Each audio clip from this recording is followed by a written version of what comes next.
قلبي غير بسم الله الرحمن الرحيم الحمد لله وحده والصلاة والسلام على رسول الله وعلى آله وأصحابه ومن تبعه. قالوا سبحانه لا علم لنا إلا ما علمتنا إنك أنت العليم الحكيم. رب اشرح لي صدري ويسر لي أمري واحلل عقدة من لساني يفقهوا قولي برحمتك يا أرحم الراحمين ولا حول ولا قوة إلا بالله العلي العظيم. Amma ba'd, alhamdulillah wa syukurillah, sama-sama kita panjatkan puji syukur kita kehadirat Allah Subhanahu wa taala.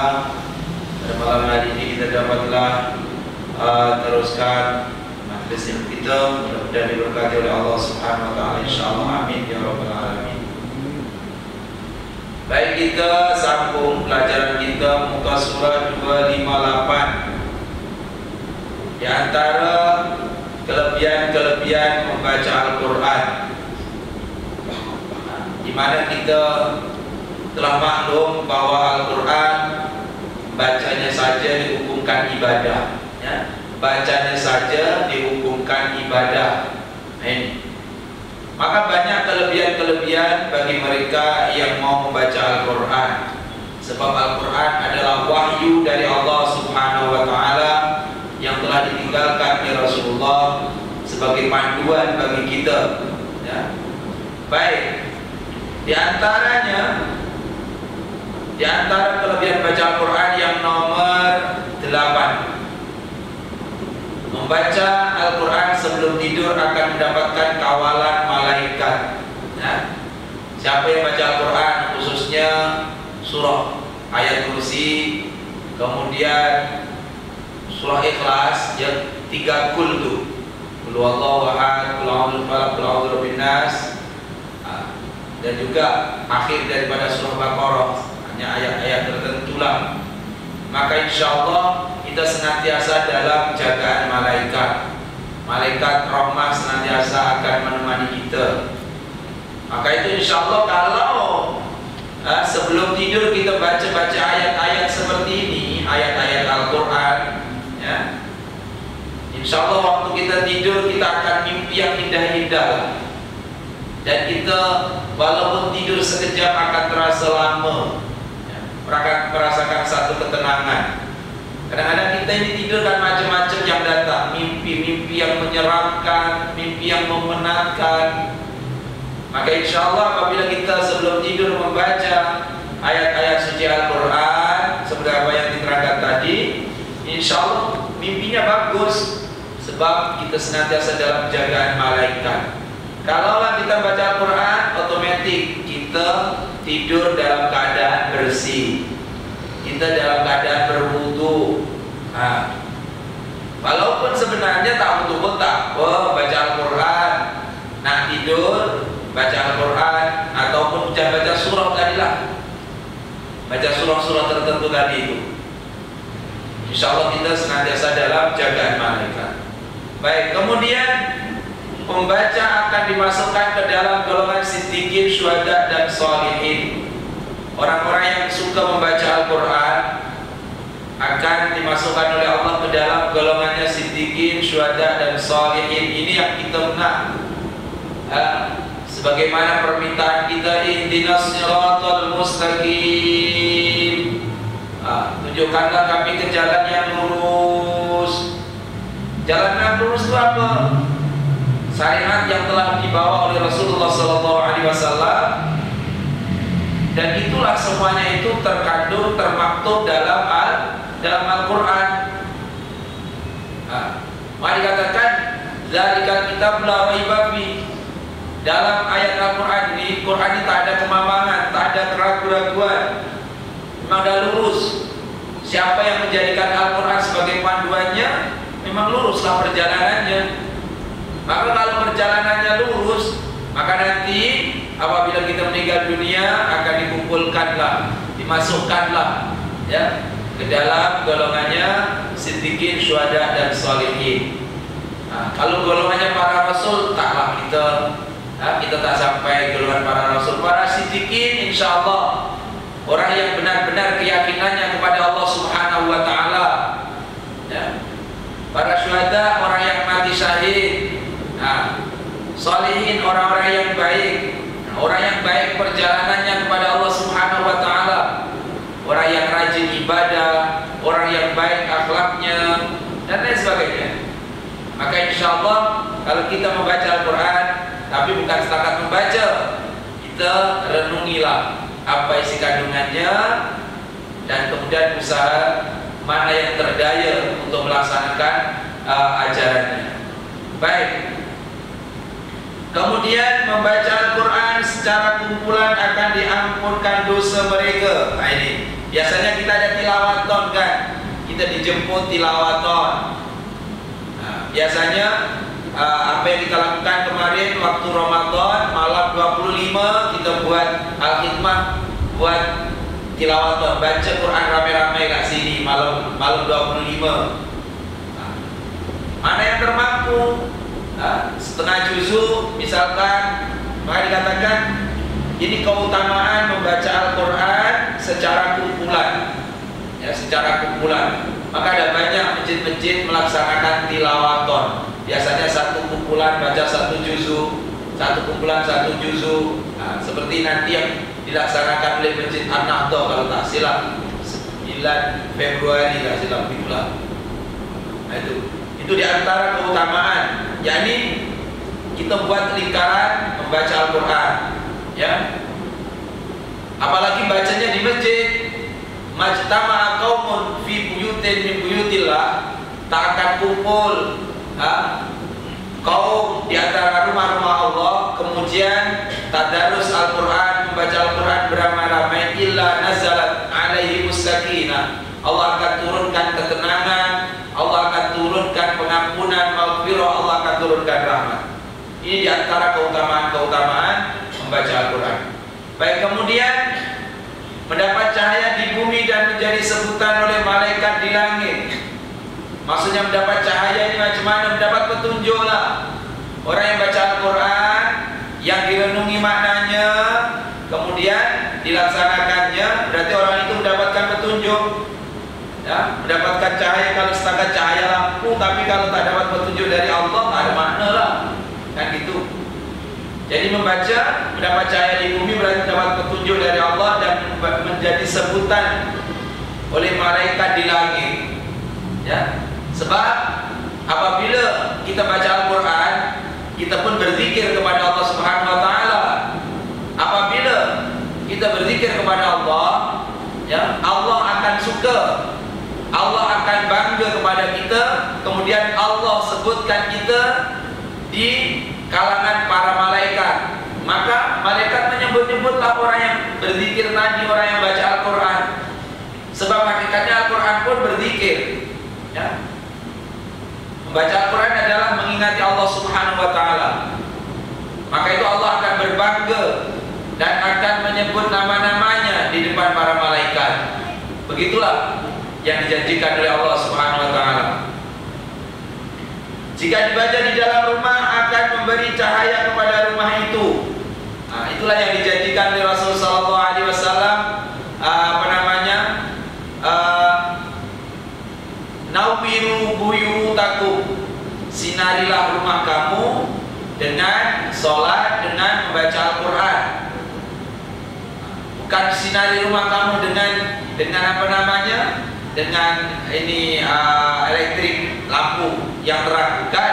Yang dimaksud sinari rumah kamu dengan arti kalau dapat sinar dari Allah, dapat cahaya dari Allah, dapat petunjuk dari Allah, insya Allah di rumahnya mendapatkan satu ketenangan, satu ketentraman, ya. Walaupunlah katakan rumah itu dengan serba kekurangannya, dari segi perabotnya pun kurang dan lain sebagainya, tapi kalaulah rumah itu biasa digunakan membaca Al-Quran, anak beranak baca ke, insya Allah Allah janjikan itu, Allah akan turunkan cahaya, ketenangan, ketentraman tadi itu. Maka Rasulullah mengatakan, nawwiru, sinarilah rumah kamu dengan sholat dan membaca Al-Quran. Maka Jika dibaca di dalam rumah akan memberi cahaya kepada rumah itu. Bukan berarti cahaya ini menjadi rumahnya terang benderang macam sekarang, terang gini, tidak. Ini hanya kiasan saja. Ya, kiasan menjadi terang, tenang, tentram, begitulah. Kemudian membaca secara tadarus, bergilir-gilir mendapatkan ketenangan, rahmat dan dikelilingi oleh malaikat. Nah, seperti yang saya katakan di depan tadi, siapa yang baca Al-Quran dengan tadarus, majtama'a qaumun fi buyutin min buyutillah wa yatadarasuna, ya, tak akan kumpul suatu kaum di antara rumah-rumah Allah Subhanahu wa taala, kumpul di masjid-masjid kemudian tadarus, kecuali Allah turunkan sakinah, Allah turunkan ketenangan, Allah turunkan rahmat, ya, dan dikelilingi oleh malaikat. Hanya saja karena kita ini tak nampak, karena kita ini manusia, alamnya alam manusia tak nampak, alam malaikat kita tak melihat. Nah, kepingin tengok malaikat.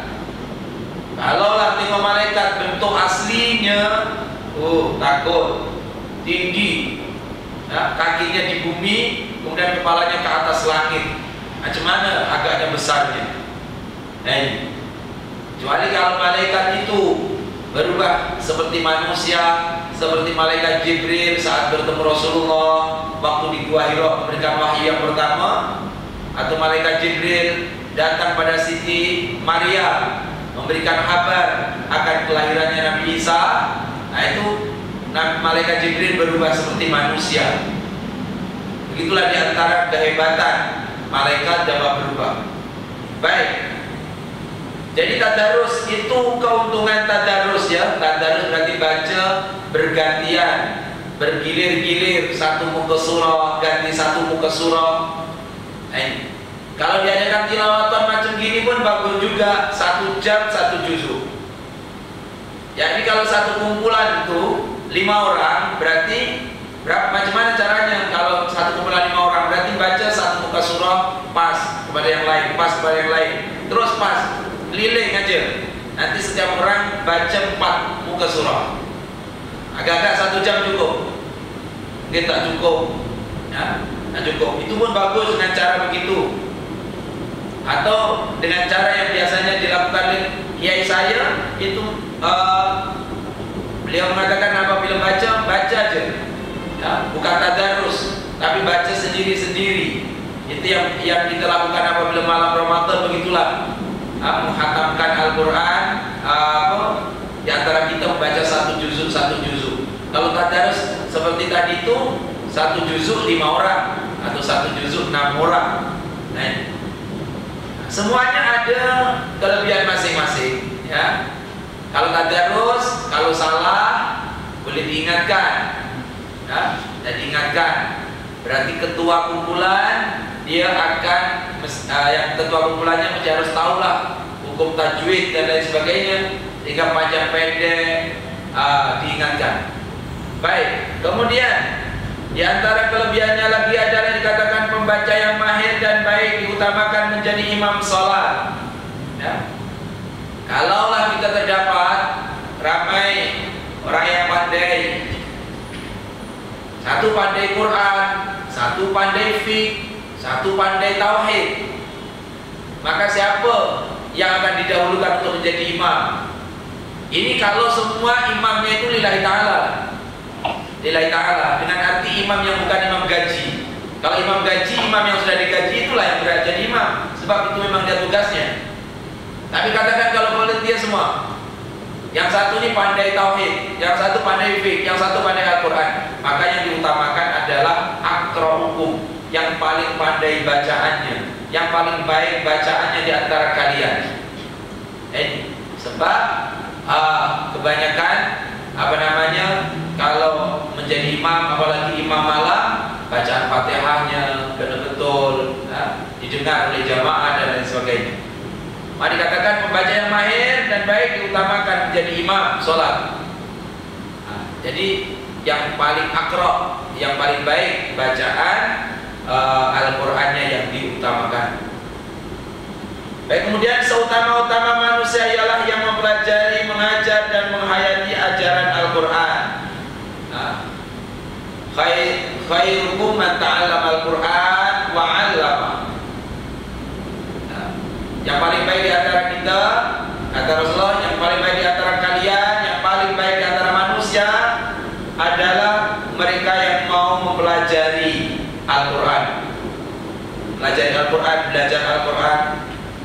Kat masjid ada belajar Al-Quran kan? Dengan Ustaz Romani ke, dengan Ustaz Abdul Salam ke, dengan Ustazah siapa namanya? Ustazah Kamsiah ke. Nah ini, belajar Al-Quran.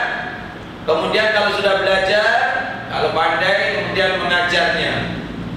Man ta'allama Al-Quran wa 'allama. Yang belajar Al-Quran kemudian mengajarkannya. Bukan setakat mengajarkannya saja, menghayati ajarannya. Membaca, belajar, mengajar, kemudian menghayati ajarannya dengan arti dilaksanakan. Mana yang termampu dilaksanakan ajaran-ajaran Al-Quran. Banyak ajaran Al-Quran ini yang bagus-bagus banyak. Hanya saja karena kita ini jarang tengok apa Quran, terjemahan Al-Quran. Ya. Kalau dalam Al-Quran, contohnya, kalau kita menjadi orang yang ada uang, jangan pelukis dan jangan terlalu apa istilahnya, wala tabsutha kullal basti. Kalau nak memberikan, janganlah kamu lepaskan semuanya. Tak kisah, nanti apa yang dimakan nantilah. Terlalu dermawan sangat. Punya uang 1.000, kasihkan semua 1.000. Itu pun tak boleh. Ya. Sebab kita ada tanggung jawab, keperluan kita juga. Banyak pengajaran Al-Quran. Contohnya lagi apa? Tak boleh kalau anak-anak tak boleh apa? Perkataan yang keras kepada orang tuanya. Maka pengajarannya secara global Al-Quran tak diterangkan, oh ini untuk keluarga. Sekarang lah, orang-orang sekarang apabila memberikan motivasi, baru dia cari ayat Quran. Oh ini ayat ini sesuainya untuk keluarga, ayat ini sesuainya untuk ini, ayat ini sesuainya untuk ini. Maka hakikatnya semuanya tak ada yang tertinggal dalam Al-Quran. Kalau ada yang tertinggal, kemudian apa? Dikiaskan, disamakan. Dimana contohnya ada di dalam Al-Quran, dicontohkan dengan masalah yang terjadi pada waktu kita sekarang, yakni jabaran semasa misalkanlah, ya. Baik. Kemudian mempelajari satu ayat Al-Quran lebih baik daripada sholat sunnah 1.000 rakaat. Ini macam mana maksudnya? Mempelajari Al-Quran yang akan mendatangkan kita makrifat kepada Allah. Membaca, contohlah, Qul huwallahu ahad, satu ayat, tapi kita memahami isi kandungan Qul huwallahu ahad sehingga dalam keyakinan kita Allah lah satu-satunya segalanya. Qul huwallahu ahad, satu kalimat aja, satu kalimat yang dapat apa istilahnya, mengenal Allah, yang dapat mengukuhkan keyakinan kepada Allah Subhanahu wa taala. Hal itu lebih baik daripada solat sunat 1.000 rakaat. Solat sunat 1.000 rakaat tapi tak ada makna. Solat aja, ya, tapi tak tahu siapa yang disembah. Siapa yang disembah. Maka itu di sini jamaah yang dirahmati Allah Subhanahu wa taala, kita melihat sesuatu itu dengan cara memahami. Kalaulah solat sunat memang bagus, tapi kalau tahu tujuannya, solat sunat, contoh solat tahajud memang bagus. Apalagi kalau kita ikuti dengan pemahaman ayat-ayat Al-Quran di dalam solat tahajud, lagi bagus. Ini. Tapi membaca Al-Quran tadi yang dimaksud, membaca Al-Quran satu ayat, ya, satu ayat, tapi yang mendatangkan keinsafan, yang akan mengenalkan kita makrifat terhadap Allah Subhanahu wa taala. Maka itu lebih baik. daripada yang 1000 rakaat tapi tak mendatangkan ma'rifat kepada Allah Subhanahu wa taala. Kemudian mempelajari dan membaca mendapat keberkatan dan keharmonian hidup. Macam mana begitu? Membaca Al-Quran akan mendapatkan keberkatan dalam kehidupannya. Allah akan turunkan berkah. Barokahnya apa? Kita tak tahu barokah. Kata-kata berkah, barokah, sesuatu yang rahasia dari Allah Subhanahu wa taala. Barokah ilmunya, barokah hartanya. Kadang-kadang ada orang gajinya tak sampai 1000 tapi cukup, punya anak 5 cukup. Berarti menunjukkan rezekinya barokah, berkah. Nah, macam itu. Ada orang gajinya 5.000 anak 1 tapi utangnya banyak, berarti tak berkah, mungkin tak berkah lagi. Maka satu di antara cara untuk mendapatkan keberkatan adalah dengan mempelajari dan membaca Al-Quranul Karim. Kemudian akan selain mendapatkan keberkatan, akan mendatangkan keharmonian hidup. Ini yang kadang-kadang yang mungkin salah pemahaman. Keharmonian hidup di dalam Islam dah lama diajarkan. Sebenarnya kan, kalau kenapa di Singapura ini begitu ditekankan keharmonian? Kan kadang-kadang ada acara kat sini kan, kat masjid IRCC. Sebab di Singapura ini ada 10 agama yang diiktiraf. Di Singapura ini dah diversity, bermacam-macam. Yang datang sini ada Beli, ada Bangla, ada India, macam-macam. Yang datang sini ada bahasa Melayu, ada bahasa Inggris, ada bahasa Belanda, ada bahasa Bangladesh dan macam-macam. Memang masyarakat kita masyarakat yang dah berbilang kaum, berbilang kaum, berbilang bangsa, berbilang bahasa, berbilang budaya, bermacam-macam. Ini. Maka Islam mengajarkan apa? Surah Al-Kafirun. Qul ya ayyuhal kafirun la a'budu ma ta'budun. Katakan kepada orang-orang kafir, la a'budu ma ta'budun. Aku tak akan menyembah kepada apa yang kamu sembah. Wala antum 'abiduna ma a'bud. Wala ana 'abidu ma a'bud. Ya. Aku tidak akan menyembah apa yang kamu sembah dan kamu pun tak akan menyembah terhadap apa yang aku sembah. Kemudian apa? Pada akhir ayat ini, lakum dinukum waliyati. Bagimu agamamu, bagiku agamaku. Sudah. Nak pergi ke masjid, pergi ke masjid. Siapa yang nak pergi gereja, pergi gereja. Siapa yang nak pergi temple, pergi temple. Dan lain sebagainya. Semuanya ada masing-masing. Nah ini, semuanya ada masing-masing. Yang penting saling hormat, menghormati antara umat beragama. Saling hormat, menghormati antara umat beragama. Bukan kita istilahnya, oh kalau gini boleh hari Ahad kita ramai-ramai pergi gereja, hari Jumat ramai-ramai pergi masjid, sama-sama ibadah. Nah itu tak boleh, mencampur aduk ibadah tak boleh. Tapi saling hormat, menghormati antara pemeluk agama itu menjadi yang dianjurkan dalam Islam. Jadi dengan memahami contohnya surah Al-Kafirun tadi, kita akan menjaga keharmonian, keharmonian ini. Baik.